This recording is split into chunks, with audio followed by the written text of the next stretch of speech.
Have you heard? Corsair's Harpoon RGB mouse. Let's check it out.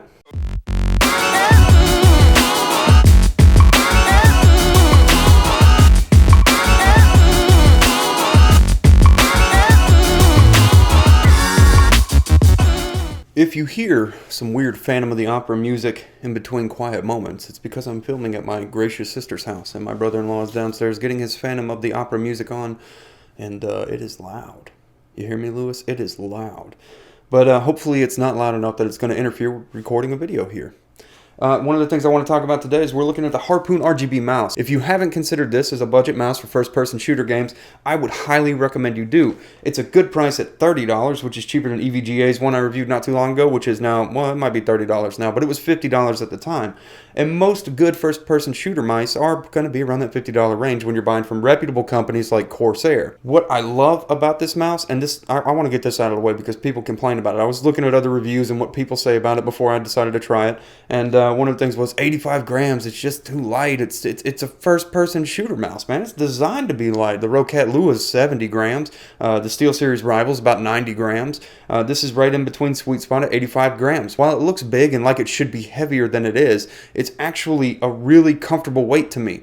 One of the cool features about it too is you can go into Q, which is Corsair's utility engine, and you can use Link to set different colors. Now it's one zone RGB color, and this is what kind of surprised me about it, because if you go in there and you change the colors and you go into the Link settings as if you were linking it to a strafe or whatever else you have, a void, then you can pick things like rainbow effect, and that one zone RGB spins like a rainbow effect. I thought that was cool. I didn't expect it to be able to do that, and I was like, wow, that's kind of impressive for just that one zone RGB lighting. It would have been nice to have two, maybe have something up by the scroll wheel. That would have been pretty cool to see. And the biggest thing I have to brag on about Corsair is the tuning of their Omron switches. They are incredible. My Logitech G303 is one of my favorite mice. I take it places with me because it has really sensitive switches, but they're so sensitive sometimes that just my finger resting there will depress them. My Zeus P1 mouse is my at-home, one of my favorite mice to use, and I use it for editing and pretty much on a daily basis. And I've replaced that with the Corsair Scimitar Pro now because those sometimes were a little bit too much to actually cause depression actuation.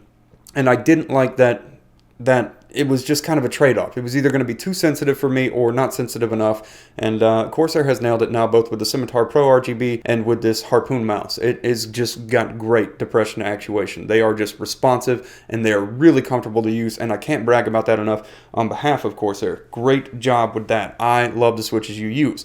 Now keep in mind, it does look like it's kind of coated in an ABS rubbery material. While it looks like that, it only looks like that. It's more of a plastic material on top. It doesn't feel cheap, but it doesn't feel like what I thought it was going to feel like when I was looking at it in pictures. So I want to get that out of the way in case you're looking at it and that's something you didn't know or wanted to know about it. 6,000 DPI sensor. The sensor is undisclosed by Corsair. I don't know what sensor it is. It's an optical sensor, I know that much, but I don't know what specific one it is without tearing the mouse apart and trying to locate a UL number to look up and see what it is. It's a PixArt sensor, I'm pretty sure about that, because most of the ADNS ones, the older Avago ones, they'll have that red laser light. It doesn't have that, so it's probably one of the newer collaboration with Corsair and PixArt sensors that's probably unique to them. Now, if somebody knows what it is, be sure and post down below to share with other people or let me know because I'm curious. All in all, though, this is a great mouse. It features full control in Corsair's utility engine, and you've got back, right, you've got your top DPI so that you can swap through your DPI settings, and it is just a really comfortable mouse to use. I think it's great with great lip-top distance, and it really nails it for the budget first-person shooter market. I absolutely think that this mouse is something that you would like if it was something you were already considering. If you weren't even considering it, maybe look into it a little bit, read some reviews about it, and see what people say other than just me. I like the mouse a lot, but it's not for me necessarily, because I do like a little more weight behind the mouse, but I'm not gonna to spike this mouse because it's 85 grams. That's perfect for most people that play first-person shooter games. It absolutely is. But me, I like a little more weight because I want to have slight drag control when I'm doing things like editing on a small workflow. So that's important to me, not necessarily to you. You may want something like this with full RGB control, customization, and Corsair's utility engine. It's just the full package as far as a budget, more budget-friendly. I wouldn't say it's the most budget mouse you can get, but I've seen it on sale a lot for $20, and that's a hard thing to pass up when it's something like this, at least in my opinion. If I were shopping for this, I would be ecstatic about it.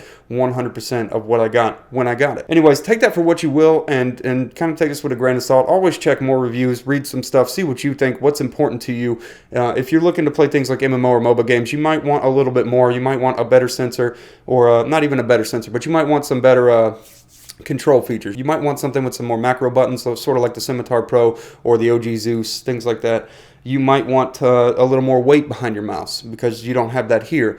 But it's just simple and sweet. And I love that about what Corsair did with this mouse, and I absolutely think that you would probably enjoy it. That's just my opinion, my 2 cents. Be sure, like I said, go check out some other stuff. Anyways, guys, I just wanted to cover it real quick and show you a few things about it, take a few angle shots of it, and make some nice, pretty stuff. And hopefully I talked enough that you didn't hear the Phantom of the Opera music bellowing through the house. All right, guys, have a great day, night, whatever it is, and I'll see you in the next video that I do.